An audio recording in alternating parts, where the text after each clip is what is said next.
नमस्कार, आप देख रहे हैं स्वराज एक्सप्रेस। मैं हूं आपके साथ बुशरा और सबसे पहले आपको सीधे लिए चलते हैं जहां एमपी विधानसभा से विधानसभा में प्रबोधन कार्यक्रम शुरू हो चुका है और ये कार्यक्रम की सीधी तस्वीरें आप देख रहे हैं। आगामी सत्र में सूचना कार्यालय से वितरित की जाएगी।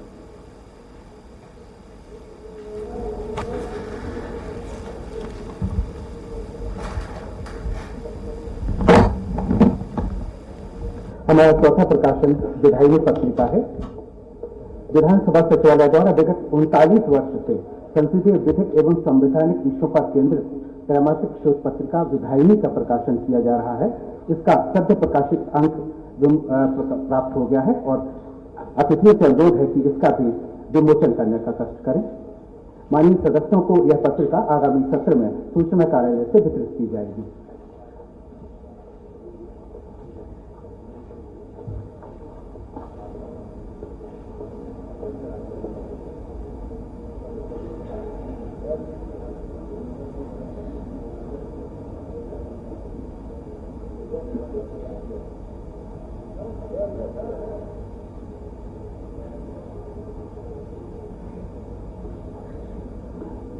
बहुत बहुत धन्यवाद, बहुत बहुत आभार। और अब मैं उद्बोधन के लिए मध्य प्रदेश विधानसभा में माननीय नेता प्रतिपक्ष श्री उमंग सिंघार जी से सादर अनुरोध करता हूं।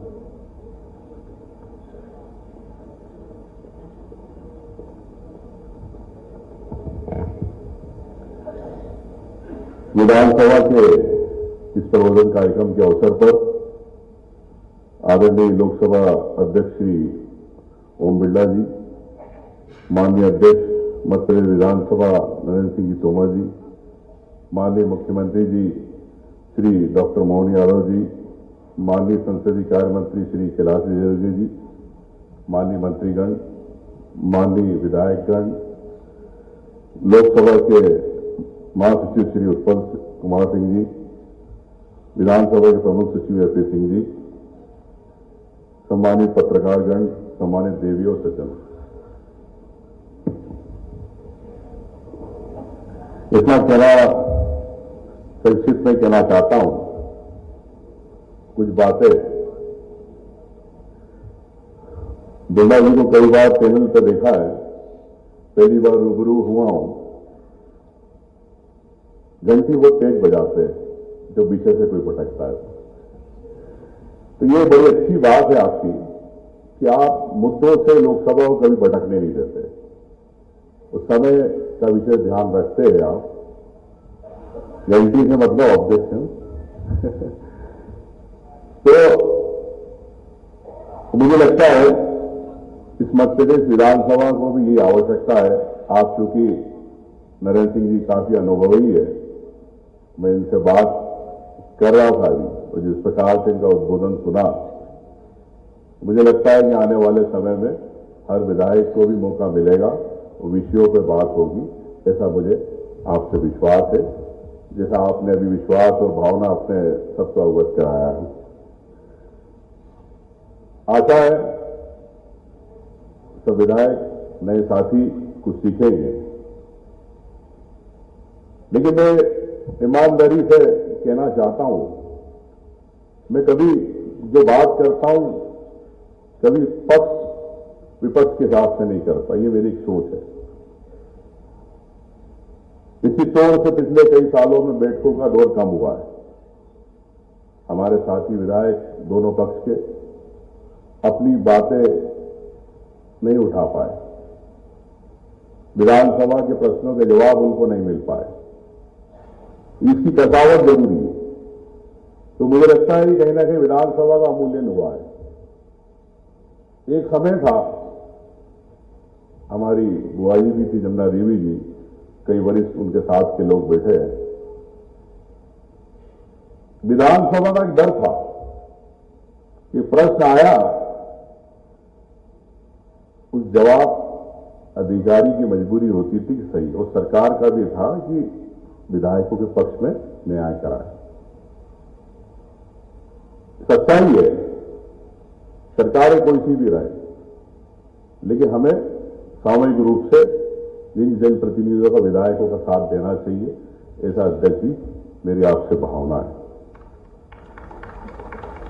विशेषकर सामान्य प्रशासन विभाग से जो प्रोटोकॉल विधायकों को होता है, वो प्रोटोकॉल कहीं ना कहीं चाहे जिले में हो चाहे यहां हो, वो भी उसका भी स्तर गिरा है। इसे भी मेरे ख्याल से एक अनुरोध है कि इसे कड़ाई से प्रदेश में पालन होना चाहिए। नहीं तो कागजों में तो नियम बन जाते हैं, लेकिन उन नियमों का कुछ नहीं। अगर वास्तव में आप चाहते इन विधायकों की कि ये भावना है, ये ताली नहीं है, इनकी भावना है कि कोई भी हो जो इतने सालों से संघर्ष करते आ रहा है, अपने चुनाव जीत के आ रहा है, कठिन परिश्रम और संघर्षों से, उसे न्याय का अधिकार है अपनी जनता के प्रति, ऐसा मेरा सोचना है। सदन में जन मुद्दे उठते हैं, लेकिन पक्ष विपक्ष की अपनी कुछ मजबूरियां होती है, कुछ अपरिहार्य कारण होते हैं, विषय भटक जाते हैं, प्रश्नों के जवाब सही नहीं आते। तो इस बारे में सदस्यों की वेदना रहती है कि मैं इतने सालों से देख रहा हूं कि जब विधायक के प्रश्न के जवाब आते हैं तो अपनी मर्जी से अधिकारी बना के भेजते हैं, उस मंत्री जी से जो बुलवाना है सरकार के हिसाब से बुलवा देते। लेकिन माननीय मंत्रियों सब मेरे सम्मानित है कि कुछ चीजें दिल से जनहित में जन भावना के हिसाब से न्याय करना चाहिए, ऐसा मेरा अनुरोध है। ठीक है, गलतियां होती है सरकारों से, विपक्ष से भी होती है, ऐसा नहीं है, लेकिन हम लोग आए हैं तो यहां सेवा करने, हर बात को राजनीति से जोड़ना मेरा ना मकसद है ना मेरी सोच है। मैं सोचता हूं हर बात पे विकास पे भी राजनीति होती है। 5 साल में मैं मानता हूं कि सिर्फ 15 दिन जब चुनाव होते जब राजनीति होती, लेकिन बाकी समय 5 साल अगर उसमें 15 दिन छोड़ हो चुनाव के, तो जनसेवा है, तालाब बना रहे हो, सड़क बना रहे हो, अस्पताल ला रहे हो, बिजली ला रहे हो। और मैं तो एक बात हमेशा बोलता हूं, कांग्रेस बीजेपी भी इसमें कई बार से होते पक्ष विपक्ष को लेकर, कई सड़क बन रही है, कांग्रेस ने सड़क बनाई तो क्या बीजेपी वाले नहीं चलेंगे उसको? बीजेपी वालों ने अगर पानी की लाइन डाली है पानी की, तो क्या कांग्रेस ही पानी नहीं चाहिए? तो विकास के नाम पर पार्टी के झगड़े नहीं होना चाहिए, सिर्फ उस गांव के विकास की बात होना चाहिए। तो सबको एक जगह पर बैठ के सिर्फ ये सोच रखना चाहिए, ये मेरी सोच है। तो इस बात को मैं मानता हूं। अंत में मैं यही कहना चाहूंगा, संसदीय प्रक्रिया तो बहुत सारी है, ज्ञान आकर्षण, प्रश्नकाल, शून्यकाल, विशेषाधिकार, आश्वासन, जब प्रश्न के जवाब नहीं आते हैं, कोई मंत्री अगर जवाब आश्वासन देते हैं तो आश्वासन समिति में चले जाते हैं। मैं भी रहा हूं आश्वासन समिति का, तो बड़ा आश्चर्य करता था, कई सालों से आश्वासन पड़े हुए, उनके जवाब नहीं। तो अध्यक्ष जी, मेरा आपसे निवेदन है कि विधायकों के अधिकारों की बात है, इस प्रदेश के योजनाओं की विकास की बात है, आश्वासन तत्काल होना चाहिए। कि आज भी 3000 आश्वासन मेरी जानकारी में लगभग पड़े, इन्हें भी आपको प्रायोरिटी पे करना है। आपने प्रशिक्षण कार्यक्रम जिस प्रकार से जल्दी कराया, उसी प्रकार से आश्वासन भी आप विधायकों के हित में जल्दी कराएंगे, ऐसा मैं आपसे अनुरोध करता हूं। विभिन्न विषयों के वक्ता आप सुनेंगे, वरिष्ठ अनुभवी संसदीय प्रणाली का ज्ञान रखने वाले, उनके अनुभव का आप लेंगे, आप नियम प्रक्रियाओं को आप समझेंगे। लेकिन मैं इस बात को मानता हूं कि विधायिका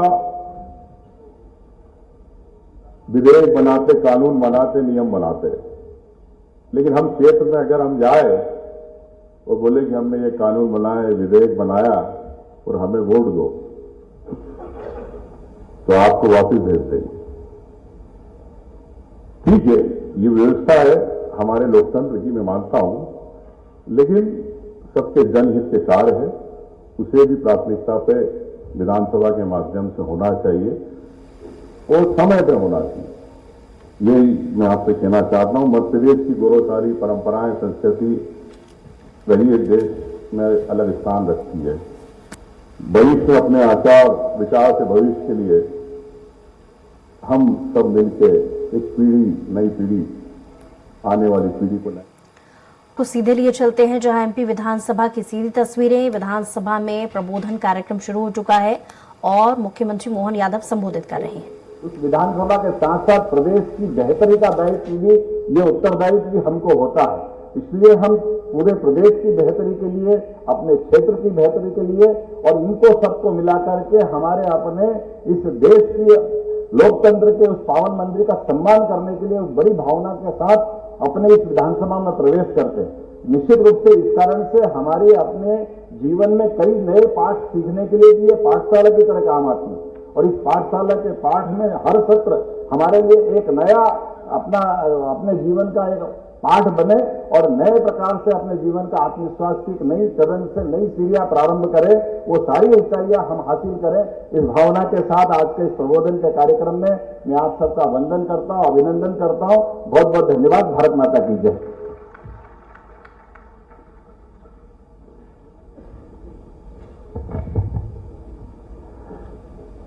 जिनको सुनने की आप सभी को प्रतीक्षा है, मैं लोकसभा के माननीय अध्यक्ष श्री ओम बिरला जी से बहुत सम्मान के साथ उद्बोधन के लिए अनुरोध करता हूं।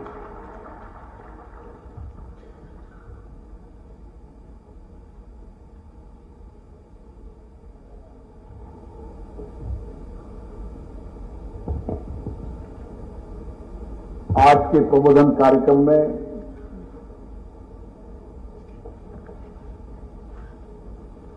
मध्य प्रदेश के विधानसभा के माननीय अध्यक्ष,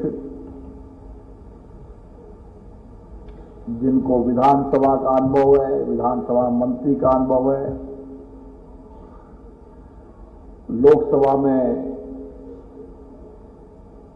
मंत्री के रूप में अनुभव है और विशेष रूप से संसदीय कार्य मंत्री के रूप में भी अनुभव है। ऐसे अनुभवी और मुख्यमंत्री जी ने सही कहा, तोमर साहब के लिए गंभीर मध्य प्रदेश के विधानसभा के माननीय अध्यक्ष नरेंद्र सिंह जी तोमर साहब, मध्य प्रदेश के यशस्वी मुख्यमंत्री माननीय मोहन यादव जी, उत्तर प्रदेश विधानसभा के अध्यक्ष माननीय सतीश महाना जी,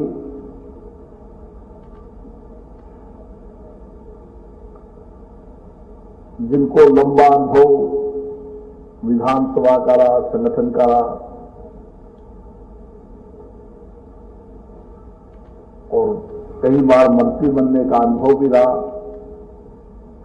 माननीय कैलाश विजयवर्गीय जी, प्रतिपक्ष के नेता उमंग सिंगार जी, लोकसभा के महासचिव उत्पल कुमार सिंह जी, राज्य के उप मुख्यमंत्रीगण, माननीय मंत्रीगण, माननीय विधायकगण, सभी अधिकारीगण, मैं सभी माननीय विधायकों को बहुत बहुत शुभकामनाएं देता हूं, बधाई देता हूं।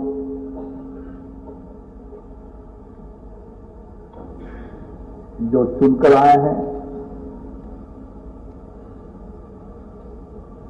और जिनको जनता ने बहुत अपेक्षा आकांक्षाओं से चुना है, मुझे आशा है कि वह जनता की अपेक्षा आकांक्षाओं को पूरा करेंगे। मुझे ये भी खुशी है कि 16वीं विधानसभा में करीबन 30% 69 माननीय सदस्य पहली बार चुनकर आए हैं। कई माननीय सदस्य ऐसे भी हैं जिनको मंत्री बनने का अनुभव है केंद्र में, लेकिन राज्य विधानसभा में पहली बार चुनकर आए हैं, तो निश्चित रूप से जो चुनकर आए हैं पहले भी और जो कई बार विधायक रह चुके हैं, उन सबको आज के कार्यक्रम के माध्यम से हमें नए अनुभव, नए ज्ञान का लाभ मिलेगा। अनुभव, ज्ञान एक ऐसी चीज है जिसको जब मिले, जिस समय मिले, प्राप्त करते रहना चाहिए। हमारा चुनाव प्रबंध पारदर्शितापूर्ण रहा, जवाबदेह रहा, और जितने सहज रूप से हमने लोकतांत्रिक प्रक्रिया से सत्ता का हस्तांतरण किया, ये भी दुनिया के अंदर अपने आप में आश्चर्यचकित है कि जनता जनादेश देती है और जिसको जनादेश देते हैं सहज रूप से सत्ता का हस्तांतरण होता है। और इसीलिए लोकतंत्र ही प्रक्रिया ही सर्वश्रेष्ठ प्रक्रिया है, यह हमने साबित की। हमारे पास आजादी के बाद कई विकल्प थे, लेकिन हमने संसदीय लोकतंत्र में अपनाया।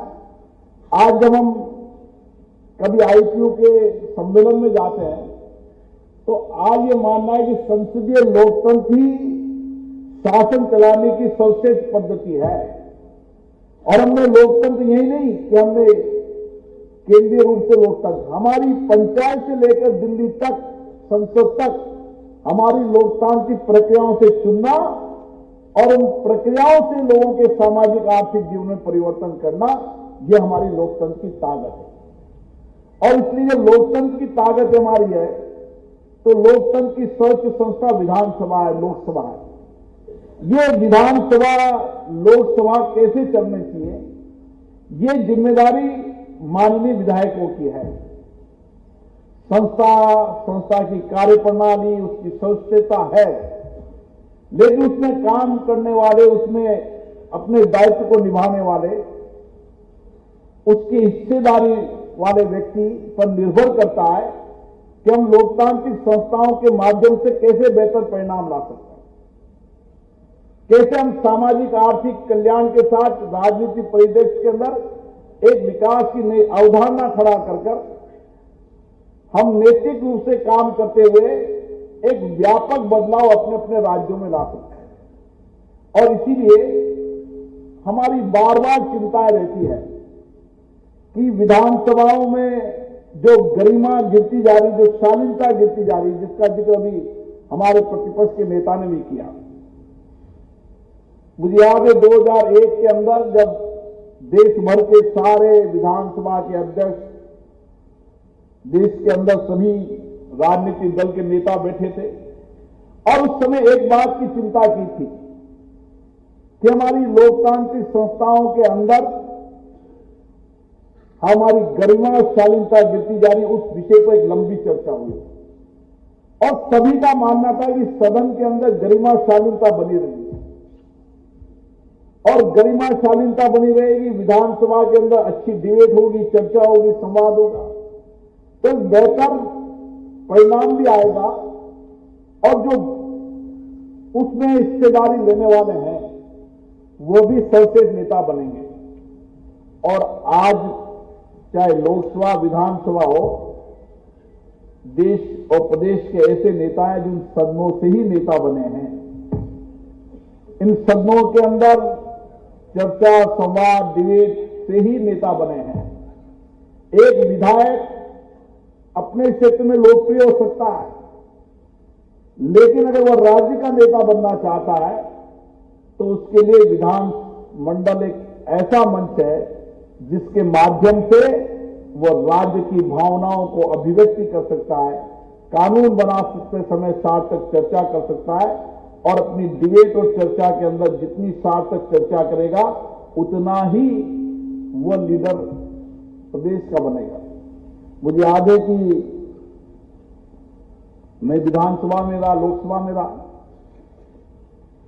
अभी धीरे धीरे माननीय विधायकों चाहे सांसदों में, सदन में भी देखता हूं, वो अपने क्षेत्र तक सीमित रह जाते हैं, अपने क्षेत्र की सीमित बातों पर चर्चा करते हैं। वो कभी पूरे देश की या प्रदेश की चर्चाओं में उनकी रुचि कम हो गई और ये बहुत चिंता का विषय है। जैसा तोमर साहब ने कहा, चाहे प्रश्नकाल हो, प्रश्नकाल के अंदर प्रश्न पूछने वाला जितना संक्षिप्त में प्रश्न पूछेगा उतना ही उत्तर मंत्री को देने में परेशानी होगी और जितना लंबा प्रश्न पूछेगा उतना ही मंत्री जी को जवाब देने में आसानी होगी। इसलिए संक्षिप्त में प्रश्न पूछना और संक्षिप्त में माननीय मंत्री जी को जवाब देना, ये सबसे पहले प्रश्नकाल का महत्वपूर्ण हिस्सा है। जो ज्यादा लंबा जवाब देता है मंत्री जी, उससे भी सप्लीमेंट्री पूछते तो मंत्री जी भी उसमें उलझ जाते हैं। इसलिए प्रश्नकाल के अंदर जब प्रश्न लगे, अगर माननीय विधायक पूरी तैयारी के साथ पूछे तो निश्चित रूप से मंत्री जी भी पूरी तैयारी करके आएंगे। और मेरा तो मानना है जितनी ज्यादा विधानसभा के सत्र होंगे उतनी सरकार में पारदर्शिता आएगी और उसका अनुभव भी लाभ मंत्रियों को मिलेगा, क्योंकि जब ब्रीफिंग देते हैं मंत्री तो उनको विधानसभा के अंदर ब्रीफिंग लेने से जाते हैं, क्योंकि लोकसभा में तो नेचर है, लोकसभा के अंदर जब कभी माननीय मंत्री आते हैं तो बड़ी लंबी ब्रीफिंग पढ़ते हैं और लंबा करते हैं। और राज्यों में अभी ये प्रक्रिया परंपराएं कम है। अगर राज्य के अंदर भी कुछ लोकसभा के अंदर जिस तरीके से प्रश्न के समय एक लंबी, क्योंकि तोमर साहब यहाँ अध्यक्ष हैं तो समय समय पर माननीय मंत्रीगण को, विधायकों को भी लगातार चर्चा करते रहेंगे, उतना ही मंत्री भी उस डिपार्टमेंट को समझेगा और विधायक भी जो प्रश्न पूछने वाला उस डिपार्टमेंट की पूरा एक प्रश्न के अंदर अगर वह पुराने प्रश्नों के सारे जवाबों का अध्ययन करने के बाद अगर प्रश्न लगाता है और उसके प्रश्न का उत्तर पूछता है तो निश्चित रूप से सदन के अंदर भी और सरकार के अंदर भी पारदर्शिता आएगी और सरकार भी पूरी तैयारी के साथ माननीय विधायक जी को जवाब देगी। और इसलिए मेरा मानना है कि अभी जो चिंता है, हर कानून बनाते समय कानून पे एक लंबी चर्चा होनी चाहिए, डिबेट होना चाहिए, सार्थक होनी चाहिए। कई बार मुझे लगता है कि जैसे कोर्ट में एक आता ना, एक वकील एक पक्ष का एक पक्ष का, तो उसको विपक्ष में बोलना ही बोलना है, क्योंकि वो तो उस पक्ष का वकील है। पक्ष में बोलने वाले पक्ष में बोलना ही बोलना है। मेरा मानना है कि प्रतिपक्ष को भी कानून सही है तो सकारात्मक चर्चा करनी चाहिए, कानून में कमी है तो डिबेट करना चाहिए, चर्चा करना चाहिए, तर्क के साथ करना चाहिए। हमारा काम सत्ता पक्ष का प्रतिपक्ष का एक है कि जो सरकार नीतियां बना रही है उसकी नीतियां की जितनी सकारात्मक रूप से आलोचना करेंगे सरकार उतनी पारदर्शिता से काम करेगी। कानून बनाते समय अगर हम तर्कों के साथ चर्चा करेंगे तो कानून बेहतर बनेगा, उससे राज्य का कल्याण बेहतर होगा। तो कानून बनाते समय हमारी चर्चा गंभीर होना चाहिए और मैं माननीय अध्यक्ष महोदय से कहूंगा कि हर कानून बनाने के पहले कभी न कभी कोई न कानून में संशोधन लाया होंगे। तो माननीय विधायक उन पुराने कानूनों पे जो चर्चा हुई हो पक्ष विपक्ष की, उसका रिसर्च करके अध्ययन कर अगर कानून पर चर्चा करेंगे तो बेहतर तरीके से वो कानून पर चर्चा कर पाएंगे। इसलिए हर विधानसभा के अंदर भी एक रिसर्च की यूनिट बनना चाहिए और वो रिसर्च की यूनिट, क्योंकि विधानसभा तो सब दल के होते हैं, वो दल से तो होता नहीं, चाहे सत्ता और पक्ष को जितना अनुभव जितना ज्ञान विधायक प्राप्त करना करे। लेकिन मेरा मानना है कि कानूनों पर सार्थक चर्चा होनी चाहिए, क्योंकि कानून अगर ब्यूरोक्रेसी बनाती है उसको विधायक लाती है हर कानून में, क्योंकि कानून सरल भाषा में भी होने चाहिए और कानून बनाने के उद्देश्यों से लेकर उसके कानून के इफेक्ट तक, एक कानून बन जाता है उसका बहुत लंबा प्रभाव पड़ता है और कानून बनने के बाद कई बार एक्ट आने के बाद उसके रूल्स बनने में सालों लग जाते हैं। तो मेरा मानना है कि जब एक्ट पास हो कम समय के अंदर उसके रूल्स बन जाए ताकि उसका ज्यादा प्रभाव पड़ेगा, क्योंकि मैं कई बार पार्लियामेंट में मैंने देखा कि एक्ट पास हुए कई 2 साल हो गए और उसके रूल्स अभी तक नहीं बने, ऐसा भी मैंने अनुभव किया है। इसलिए मेरा मानना है कि जैसे पास हो उसके रूल्स भी साथ के साथ बन जाए ताकि उसके बेहतर परिणाम। मेरे को पता था मैंने 16वीं लोकसभा के अंदर, 14वीं लोकसभा, 13वीं लोकसभा के कई एक्ट पास हो गए, 13वीं लोकसभा के रूल्स ही नहीं बने। तो ये जब तक रूल्स नहीं बनेंगे, जब तक रूल्स लागू नहीं होंगे, इससे कानून बनाते समय कानून का बहुत लंबा इफेक्ट पड़ता है। एक कानून का उस प्रदेश की जनता पर बहुत प्रभाव पड़ता है। इसलिए कानून हमारे लिए बनाने के लिए सबसे महत्वपूर्ण भूमिका सदन होती है और उस पर हमारी चर्चा और डिबेट बहुत सकारात्मक होनी चाहिए। मुझे लगता है कि आप सब लंबे अनुभव हैं। मेरा तो इतना ही कहना है कि जो नई परंपरा चल गई है, नियोजित तरीके से विधानसभाओं में व्यवधान पैदा करना, उसको हमें उस परंपरा को समाप्त करने का प्रयास करना। कई बार तो नियोजित तरीके से विधानसभाएं, लोकसभाएं केवल स्थगित करनी है, आपको कोई तर्क नहीं, कोई डिबेट नहीं करनी, ये लोकतंत्र के लिए बहुत अच्छी परंपरा नहीं है। इसलिए मैं हमेशा एक मंच पे कहता हूं कि हमारा विरोध हो सकता है, प्रतिपक्ष का काम विरोध करना और जोर से असहमति करना, लेकिन सदन में असहमति हो, तर्क हो, वो सदन में हो। सदन में अगर व्यवधान होगा, सदन स्थगित ज्यादा होगी, तो उसका सकारात्मक उत्पादकता पर प्रभाव पड़ेगा। इसलिए जितनी सदन में चर्चा होगी, प्रतिपक्ष को भी अपनी बात को कहने का मौका मिलेगा और सरकार को भी अपनी बात को कहने का मौका मिलेगा। इसलिए हमारा प्रयास होना चाहिए कि हम विधानसभा को मॉडल बनाएं। कोई भी विषय, कोई भी मुद्दा हो, उस मुद्दे पर चर्चा हो तो विधानसभा की महिमा भी बढ़ेगी और उसकी गरिमा भी बढ़ेगी। और इसी क्योंकि कई बार हमें लगता है कि विषय सरकार हमारे तर्क को नहीं मानती, तो उसके कई सारी चीजें होती है जिसका उपयोग हम कर सकते हैं, लेकिन विधानसभा न चले ये अच्छी परंपरा नहीं है। क्योंकि हम सब इस बात की चिंता करते हैं स्पीकर कॉन्फ्रेंस में कि लगातार विधानसभाओं की संख्या घटना हम सबके लिए चिंता का विषय, विशेष रूप से माननीय विधायक के लिए जो किसी भी पक्ष के लिए चुनकर आए हैं। इससे विधानसभाओं की संख्या न घटे, विधानसभा पूरे समय चले और पहली बार आने वाले माननीय सदस्यों को पर्याप्त समय, पर्याप्त अवसर विधानसभा में मिले ताकि वह बेहतर तरीके से अपने क्षेत्र के और प्रदेश की बातों को ठीक तरीके से कह सके। मैंने प्रयास किया है। मैं जब मुझे कोई बहुत लंबा अनुभव नहीं था, लेकिन हमने पहली लोकसभा के पहले सत्र के अंदर 133% उत्पादकता रही और 1 घंटे भी हमारी लोकसभा कभी व्यवधान नहीं हुई। पूरे समय चली, रात को 12-12 बजे तक चली, 11 बजे तक चली और 11-12 बजे तक भी लोग उपस्थित थे। और नरेंद्र सिंह तोमर ने सही कहा, श्रेष्ठ विधायक वही बन सकता है जो पूरे समय सदन में बैठे। हमारे कई माननीय सांसद हैं जो सुबह आते हैं और संसद के समाप्त होने तक सत्र में बैठे रहते हैं। जितना हम सदन में बैठेंगे उतने ही अपन को नए अनुभव मिलेंगे और उस अनुभव का लाभ निश्चित रूप से मिलेगा।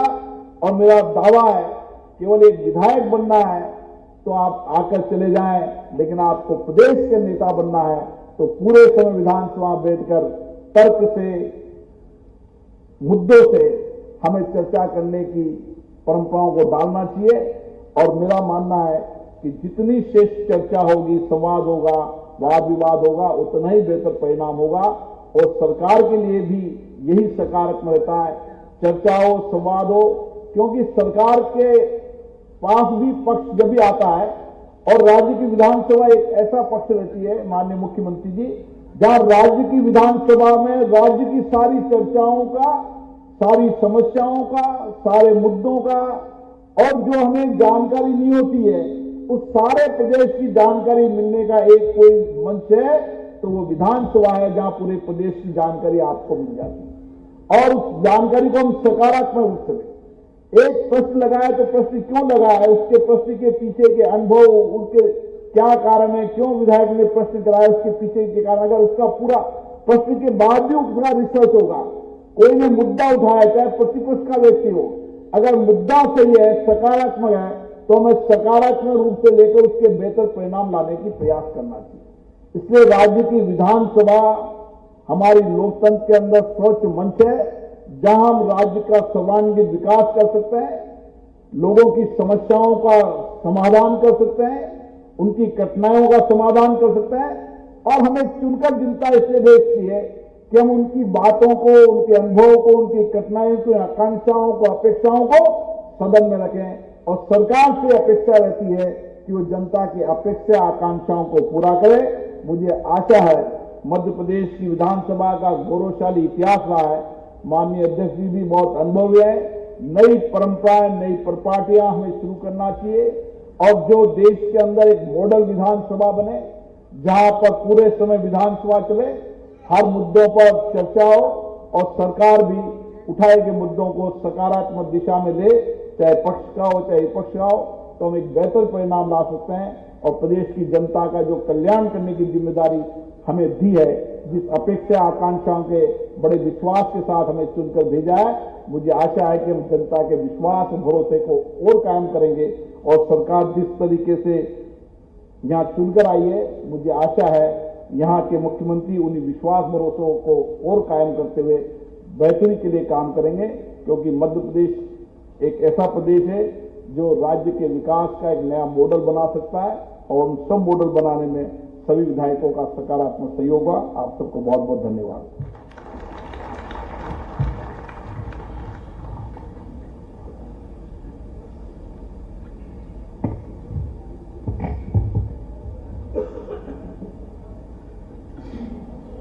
अब मैं आभार उद्बोधन के लिए माननीय संसदीय कार्य मंत्री श्री कैलाश विजयवर्गीय जी से सादर अनुरोध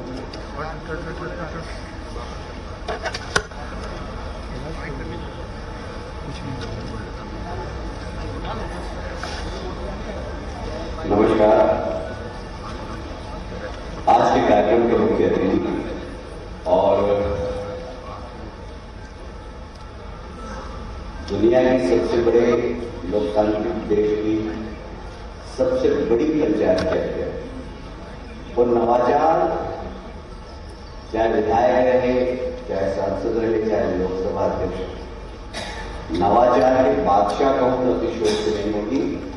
ऐसे हमारे आज के मुख्य अतिथि ओम बिरला जी ने तालियां बजाकर स्वागत करें। हमारे बहुत ही वीर गंभीर विधानसभा के अध्यक्ष और दीर्घ अनुभव विधानसभा के लिए और लोकसभा के लिए मैं धन्यवाद देता हूं नरेंद्र सिंह जी को, जिन्होंने प्रवर्धक कार्यक्रम रखा है। तालियां बजाकर अभिनंदन करें। हमारे यशस्वी मुख्यमंत्री जिन्होंने बड़ा अच्छा उदाहरण दिया महर्षि